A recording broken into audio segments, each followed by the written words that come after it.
Jai Hind दोस्तों, welcome to Fauji Baba classes.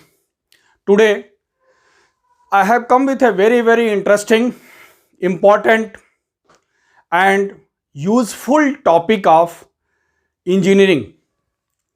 This topic is very important for those who are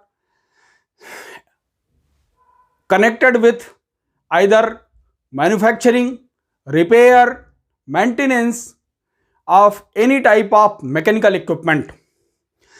This topic is called NDT. NDT, the full form of NDT is non-destructive testing.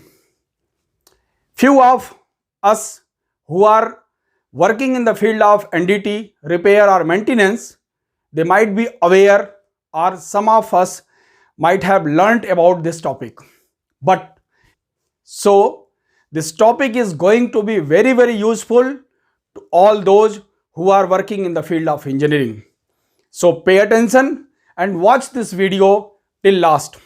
I will be discussing this NDT under these subheads, that is definition, uses, labels, methods, certification and process.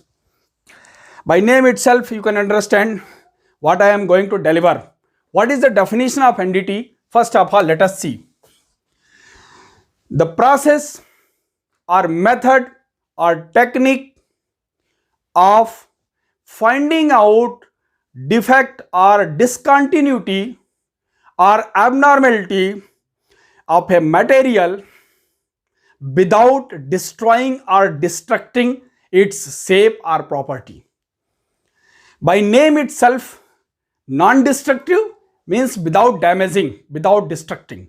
That means there might be some other type of testing where the material or equipment might have been destroyed during this process of testing.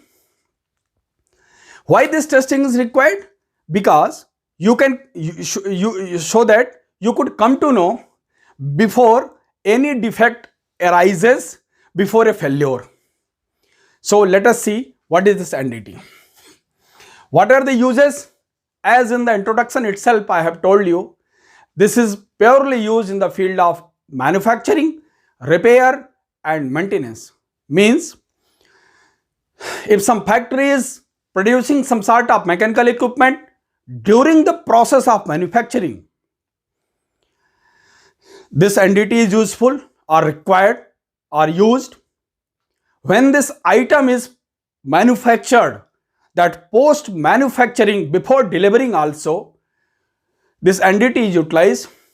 And during service, when this item is being used in some sort of equipment or machinery, during this process of its service of the equipment, some sort of defect, discontinuity, abnormality may have been arised.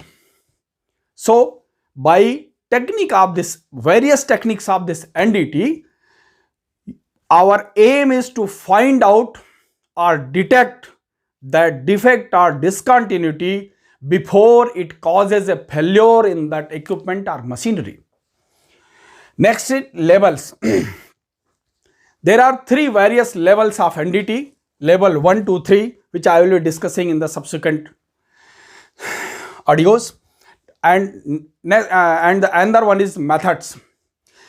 There are approximate 11 or 12 methods are popular in the world or in the field of engineering, but out of that only 5-6 are majorly used, widely used and popular also. Next, certification. How this NDT different level certificates are achieved, which are the training agencies I will be discussing. Next one is process. Then I will come to in the detailed process of the NDT. So this topic is going to be very important for you. Watch this video till the last. Now coming to the uses. As I discussed its uses, suppose some equipment is being manufactured in a factory. This will be manufactured by a method of casting. The material will be molted and it will be poured inside a container where its design will be taken. While pouring this material, and when this molten material is being cooled, during this casting process itself, many defects may arise. I'll give you some of the examples. Suppose you have poured some molten material here in this container. Here is the casting design is there. What happened? Some bubbles may have inserted inside this molten material, and when the material is being cooled and it has been solidified, that bubble might have been trapped inside the material. But how you will come to know once this bubble has been trapped inside the material? I am giving you one or two examples. There are many methods, there are many defects which arises during the process of casting itself. I am giving you one of the examples so that you can understand why it is important during the process of manufacturing. So you have to find out whether this casted material is perfectly casted or not, it has been molded or not. So for this you have to choose one of the suitable entity methods which I will be discussing here. If some defect is at the surface, you have to choose some other method. If this defect is below the surface, under surface, then you have to choose some other material. That will depend upon this type of the defect which has come. So during manufacturing itself, this NDT was utilized. Suppose this material has been manufactured. Now you have machined it, you have cleaned it, you have removed its burrs, and you have processed it, prepared it. During this cleaning, rubbing, machining process itself, because this casting, when you made this casting, it might not be of the exact size. You need to machine this material, you need to machine this ring. During this machining process itself, some crack may arise on its surface. So after manufacturing also, this method is utilized. And when this particular ring has been fitted inside a machinery and it is a rotating device, after certain hours of usage, there might be some sort of defect be arising on the surface or below the surface. So here also you need to choose one of the NDT method to find out such of the defect. Next is levels. There are majorly 1, 2, 3. 3 levels of NDT is there. Level 1 is assistant technician or operator level. They are the people, they will only carry out the working process of this non-destructive testing. They will arrange all the equipments, they will do the processing, but they are not authorized to carry out a report or to sign a report. But the level 2 technician or level 2 NDT guy, he is a supervisor level. He is authorized to carry out checks done by the level 1 people. He is authorized to sign the examination report which has been prepared by the NDT level 1 people, and he is authorized to train or take class of the NDT level 1 also. Next is NDT level 3. He is a person much more experienced, much more abide by with the codes and standards of that particular engineering field or that equipment or that company or that agency. So he is the man to ensure that all the checks are being done as per these codes and standards and regulations, and nothing is being violated. Sometimes he may be required to create a new procedure, write a new procedure, invent a new procedure also for any such new equipment which has been inducted in the service and there is no previous manufacturing guidance provided for that item. Suppose some company is preparing 10 types of equipments or items, but suddenly company has decided to prepare one more, a new one. Suddenly there is no checking procedure of that that item. There is no NDT procedure written for that. This NDT level 3 as per his experience, and after studying the property of that particular item, metallurgy of the item, process of the manufacturing involved in that item, he will decide a suitable NDT method to be adopted for testing of that equipment. So he is the man to control this NDT processes. In the last I will show how the NDT level 1, level 2 certificates are there. I will show my certificate also. So be with me till the last. Now processes. I think by giving these introductions to you, you could understand what is NDT, what are its methods, and how it is done. Now I will elaborate various methods of the NDT, because I had to take the process apart from that. As I told, there are many methods has been invented and popular in the field of engineering, but out of that, which are the most popular, I will be elaborating there. First one is visual testing. I will write it VT. Next is penetrant testing. I will write it PT. Third is magnetic particle testing. I will write is MPT. Sometimes you call MPI, magnetic particle inspection. Sometimes you can call PI, penitent inspection. Sometimes you can call VI, visual inspection. Fourth one is radiographic testing. I will write RT. Fifth one is ultrasonic testing. I will write UT.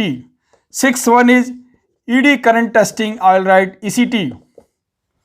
And some more. Acoustic testing. Next one is thermography, leak testing, and laser testing also. Out of these processes,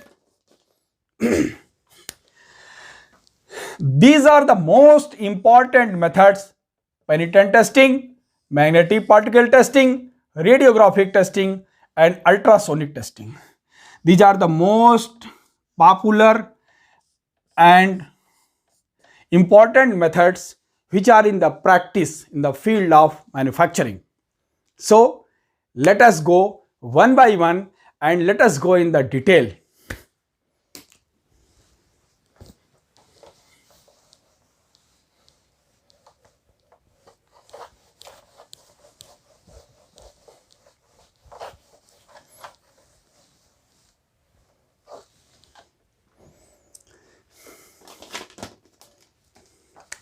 First one is visual testing. As the name itself describes, testing or examining or inspecting visually. There are certain equipments, their cracks are not so minor that they need some special method, but only by cleaning that item, removing the dirt and dust, or in the certain case after washing and drying, with the help of some 10x or 20x magnifying glass, if you are checking visually, you might be getting some sort of defect or crack. So this is visual testing. This is also used. Generally, we advise all the level 1 people, before going for the level 2 inspection, you should have a visual inspection, because there are certain cracks which are so wide, or certain deformity or discontinuity are so wide that without going for any special process, by having a visual inspection itself you can come to know. So why to go for the later stage when the crack is found in the first stage itself. So this is visual inspection.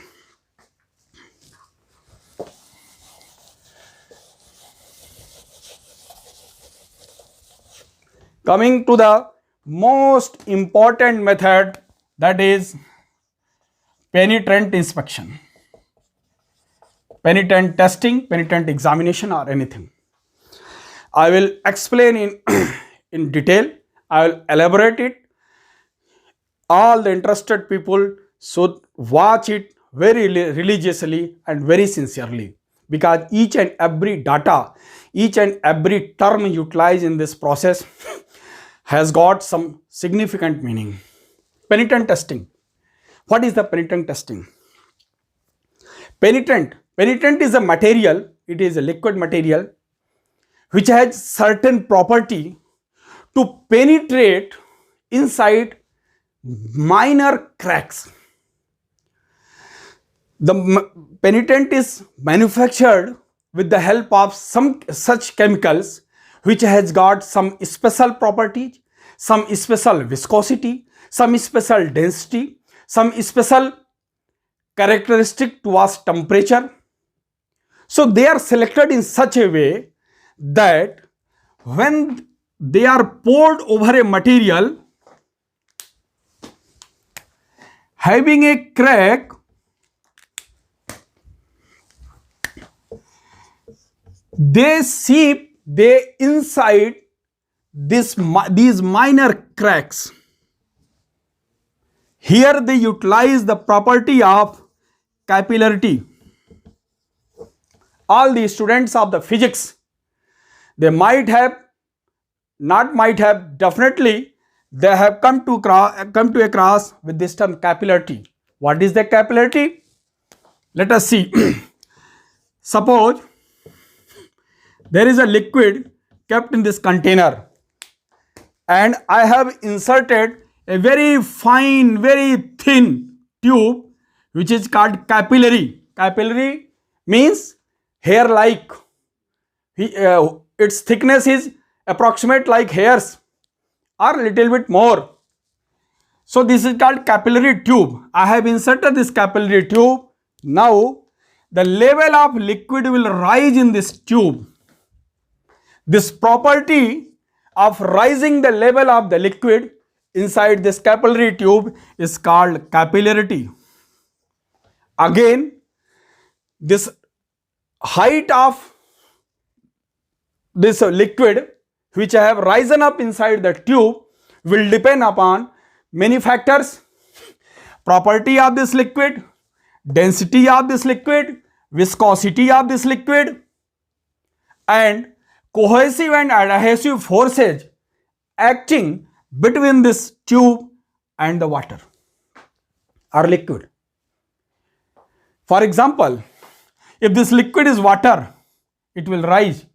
If this liquid is honey, it will fall, because the cohesive and adhesive forces in both the cases are different. But this phenomena is called capillarity.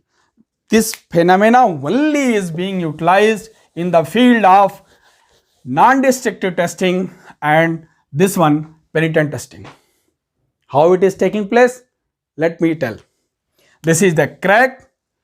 You have poured or you have dipped this material in a container where the liquid penitent was kept. I'll come also where to pour and where to spray. In the first case, I have sprayed this green liquid penitent material over this plate. The plate was having this crack shown in the red. This red one is the fine crack. What happened? This liquid material was sprayed all over this surface and definitely on this crack also. This penitent will go inside this crack due to this capillary action which I told you, and it will reside inside this crack. Definitely. Then how you will differentiate where was the crack? Because all over you have sprayed the penitent material. Now what you will do? You will remove this extra penitent material. So what you did? You have sprayed this, not sprayed, you can see, you can write, you have applying of penitent. Next, removing or washing of extra penitent. Now what you did? You have removed this extra penitent in such a way and by such a skill that only by rubbing or by washing or by any method, I will come later on, that only these material which were lying extra on this surface were removed. Since this penitent has gone inside the crack and you have cleaned in such a fashionable style that only you could remove the material over the surface. You could not remove from the surface or which has gone already inside the cracks. This technique is very, very important. While examination, the examiner watches only your removing process. Suppose you are removing with the help of, equipment is very small, you are removing it with the help of cloth. There are certain special type of cloth are there which I will call lint free cloth. Clothage which does not leave burrs behind or fine cottons behind. Generally, banyan cloth is considered as a lint free cloth or special cloths comes for this purpose. So you should use the lint free cloth for cleaning this surface. And will you clean lice to and fro, left and right with the hard surface? No. You will clean in unidirection, left to right, right to left, or in only one direction you will clean.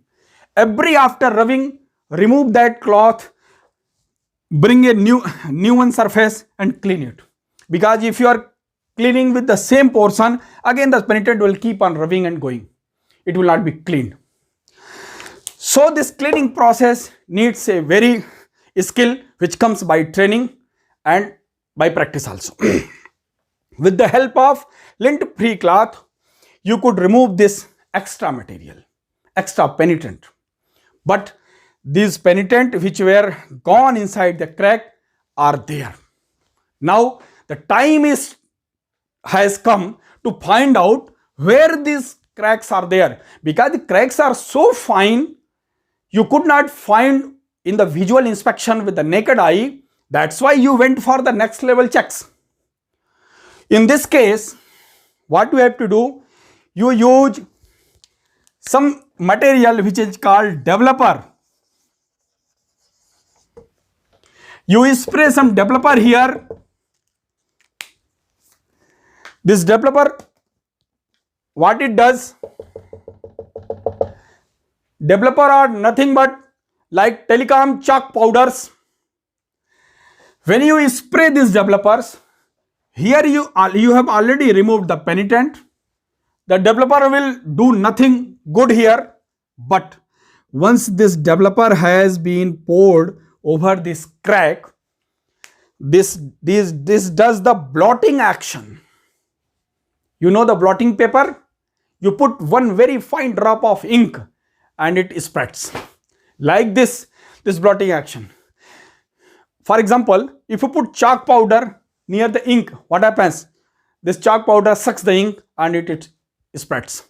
Like this also, if you spray or pour the fine chalk powders over this crack, it will do the blotting action and it will suck the penetrant which has gone inside this crack and it will bring over the surface and it will make a broad, wide indication over there.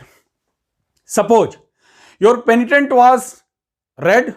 Now you have put the chalk powder. It will do the sucking or blotting action. It will bring on the surface and a broad red line will be here. So what happened? The crack which was very fine, now it has begun widen. Now it is very easy to see this line because it is white and it has been blotted with the help of developer. Now you can see very easily. For seeing this crack also, as per the standard provided by that manufacturing agency or the manufacturer, it does not mean you are doing this crack detection inside a dark room or inside a room where sufficient light is not there and the person who is doing the testing, his eye is not healthy. So these things will not do. So a standard has been given for all these. For checking this crack, you should need at least 300 to 350 lux of intensity of white light, because if the intensity of white light is very low, you may miss this crack. So there is certain standard has been provided, and this may vary from manufacturer to manufacturer also. For the other equipments, this might be some other parameter. So by this you will come to know where is the crack. Now you have to do after marking this area, you can make a report. So this is the penitent testing. Now the penitent testing itself have different type of penitent testing. Just whatever I have discussed, it is a general method. First one is red dye, which I was discussing here. The red dye penitent is the penitent which is in the color of dark red. Dye means it is a color. Red dye means red color. It is a dark dye, but it has got all the property which one penitent should have. This red dye penitent is used where very fine cracks are not about to come. For the broad cracks or the major cracks or the general cracks, this red dye penitent is used.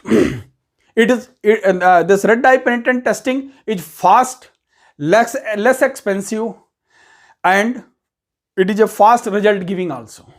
So this is being used because sometimes your equipment are in such a place that you cannot bring it to a laboratory or to a testing bench where some extra facilities are there. I will discuss that facility also. For example, if you are carrying out the cracks check on the railway tracks, you have to do there itself. For that, red dye penitent is very useful. There are certain equipments which are already installed, like the hangers, like the pillars, like the poles of the bridges.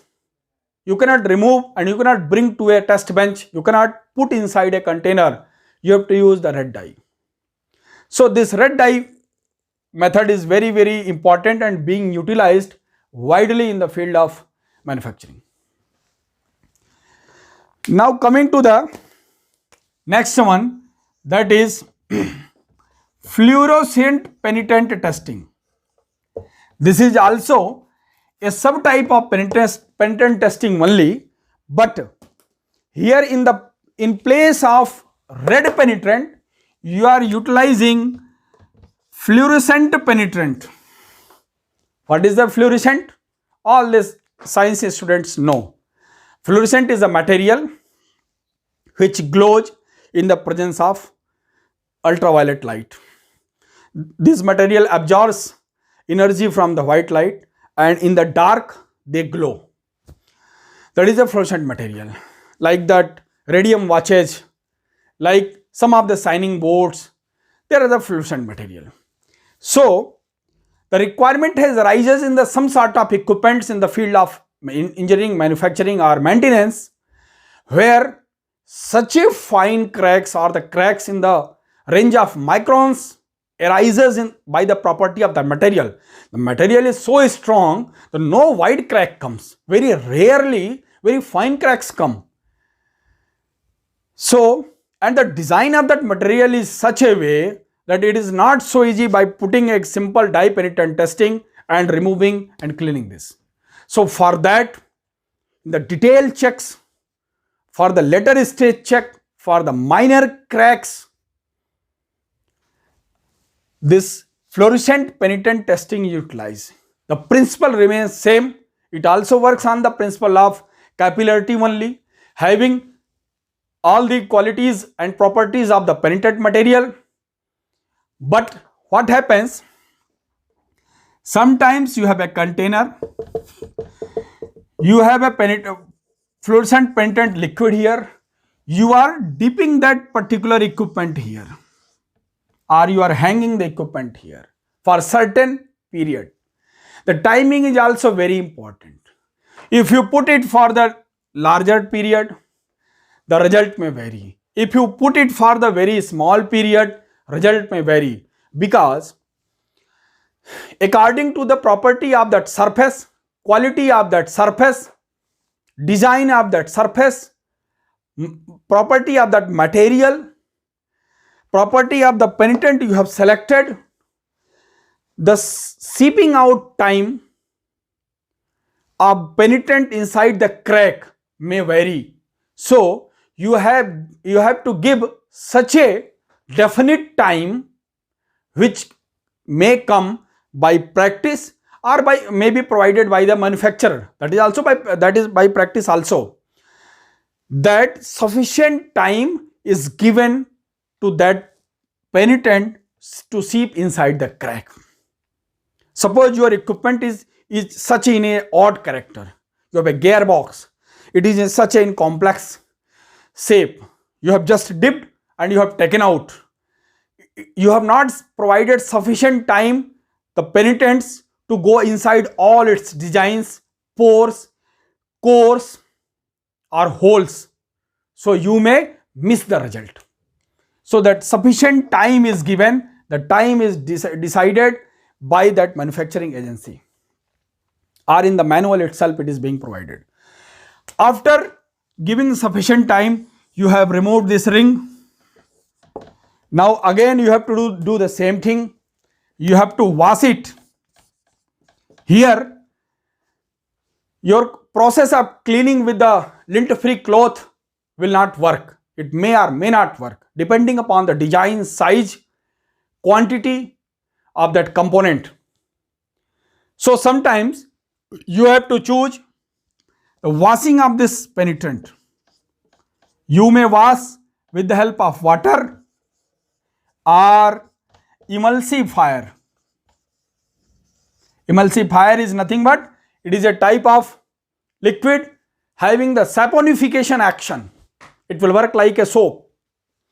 Again here the limitation of this pressure being utilized for cleaning this extra penitent is important. Some of the cases it is 1 bar, in some of the cases it is 2 bar. Because, why? Because, please pay attention. If you are giving such a pressure, if you are washing with such a pressure, suppose you are washing with the water, because your penitent is water washable. In sometimes you may select the penitent that is post emulsificable, means some penitent are having the property, they contain some sort of emulsifier in itself. Once you put that water, the water will mix with the emulsifier and it will do the cleaning action. But there are certain penitents which does not contain some amount of emulsifier, so they are post emulsificable, means you have to put the emulsifier. After pouring the water, you have to put the emulsifier, then you have to clean it. Here, at each and every step, timing, pressure, angle, all are having a significant importance. All the things to be monitored, because if you are not adhering to the instructions of these parameters provided in the manual, the result may vary and you may give a false result. To avoid this, you have to pour this water or spray this water or wash with the help of water with a certified pressure, that is 1 bar in most of the cases. Now if you are putting the emulsifier, its pressure also should not be much beyond the specified limit, Because if you are putting the soapy water with the very high pressure, what will happen? It will clean that area also which was containing the cracks, and that was which was containing the cracks, and there was the penitent. So you have to give such a pressure that this emulsifier does not affect the penitent which are trapped inside the cracks. It should only clean the penitents which are over the surface, but it should not affect the penitent which are inside the cracks or discontinuities. So here also pressure important. Again, after putting the emulsifier, if you are washing, again here also water pressure is important. If you are using much high pressure, these penitents which are trapped inside the crack may come out and you may miss the result. One more thing here, the angle of water pressure is also important. This should not go beyond 45 degree. Suppose here crack is there, and if you are spraying the water at the 90 degree, it will remove the penitent from the cracks. So your angle should not go beyond the 45 degree. Suppose here crack is there. If you are hitting the directly with the water pressure, it will come out. But suppose crack is there. If you are spraying below the 45 degree, there are the chances that only surface penitent may go out, but that penitent trapped inside the crack will remain. So you have to follow all these precautions here. This is called the penetrant testing.